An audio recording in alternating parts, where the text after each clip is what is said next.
In the heart of the bustling city of Grayville, where towering skyscrapers cast long shadows and the urban cacophony was a constant hum, an insidious enigma began to unravel. The people of Grayville, on the surface, lived ordinary lives, walking the same streets, working in the same offices, and returning to the same homes each night. Yet, beneath the facade of routine, a sinister force was at play. It started with whispers, quiet murmurs in dimly lit alleys. Tales of a peculiar phenomenon had emerged, tales of doppelgangers, mysterious entities that appeared to be exact copies of people, right down to their very thoughts and actions.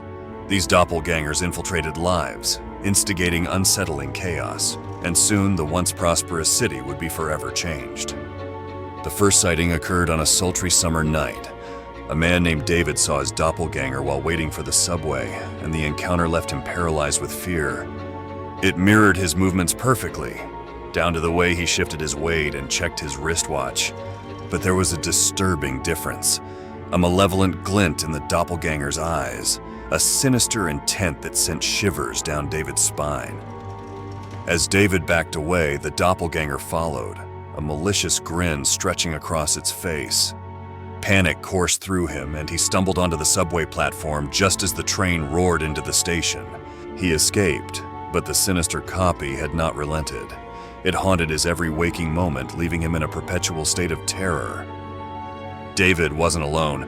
Reports of doppelgangers multiplied, creating an atmosphere of paranoia and dread.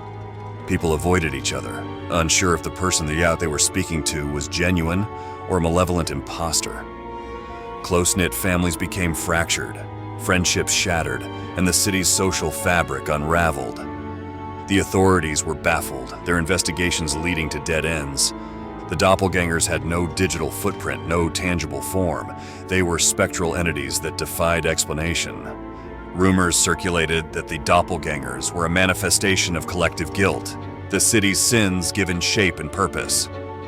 Desperate citizens turned to folklore, seeking solace in ancient rituals and superstitious remedies. Sarah, a neuroscientist, was determined to uncover the truth. She believed that there had to be a scientific explanation for the doppelgangers, an underlying pattern that could be deciphered. Sarah's research led her to a series of experiments that explored the nature of consciousness and the limits of perception. She theorized that the doppelgangers were a reflection of the subconscious, a manifestation of suppressed desires and fears.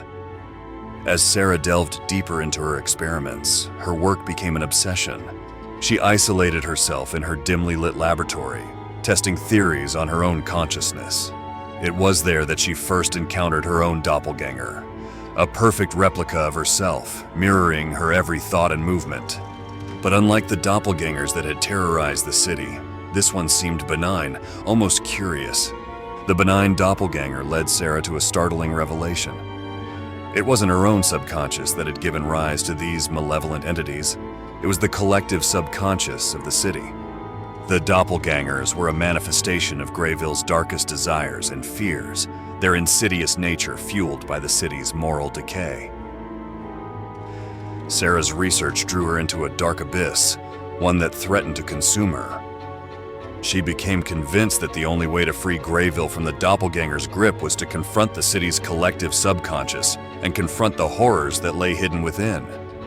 With the help of a few trusted friends, Sarah devised a plan to confront the city's darkness head-on. They organized a series of gatherings, encouraging the people of Grayville to face their deepest fears and confess their most profound desires. The process was painful and arduous, as the city's residents were forced to confront their own guilt and remorse. As the collective subconscious of Grayville was laid bare, the malevolent doppelgangers weakened.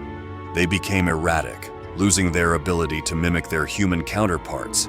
Some even dissolved into nothingness, vanishing into the void. The city had been purged of its malevolent entities, but the scars of the doppelganger's reign remained.